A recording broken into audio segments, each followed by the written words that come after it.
And then I think about the other unplugs that just really kind of reshaped the way you would ever perceive an artist. I think LL Cool J's really helped with his career resurgence.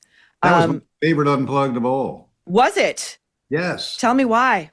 Well, it was just so, it was like a fusion of rock and hip hop, and it was so electrifying. Everybody was just like, everybody in the seat was just punching the air. I mean, that was LL Cool J in a way like people had never seen him before. Yes. And it did sort of Yes. reinvent his sort of image and Mama Gonna Knock You Out. Yeah, it was great. It was incredible. He went from sort of being like a bit of a punchline in the hip hop community to like a real respected like elder statesman who knew what he was doing. Exactly. Jay-Z's Unplugged, same for me. Like really, I was already a fan, but just in terms of the musicality of it and the risks that he took. Tom, what happened to Unplugged? Why did that franchise sort of fizzle away and die? I don't know, they all died and fizzled away. I mean, I would have, there's so many bands today you'd want to do you want to have one with Sabrina Carpenter, all kinds of people, but they didn't want to put any money into MTV. As you said, all the music people who really gave the place its soul and its vibe had left or gotten fired. And there was no one there advocating for let's do some great music program. Yeah, let's do the Video Music Awards, and that rolls around once a year, but that was about it. They would be playing reality shows. They didn't see the value in it.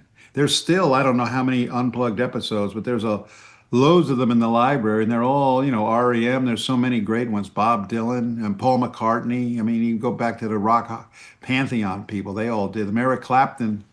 Um, but, you know, they kind of walked away from music to the point where, as I said, they even took music off the bottom of the logo. They didn't want anything to do with it. Yes, you're so yeah, I didn't even notice that, but you're so right.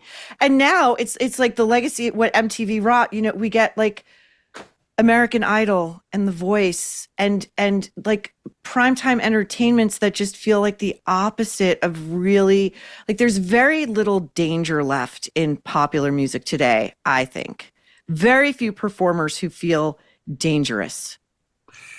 Yeah, I think that's an understatement. It's all, it's gone from artists who would write their own songs to sort of concoctions that are handed down by writers. It's more like some of the music from the 50s and the early 60s before the Beatles came around. It was all manufactured pop music. I mean, there's exceptions, of course, and there is a lot of good music around the edges.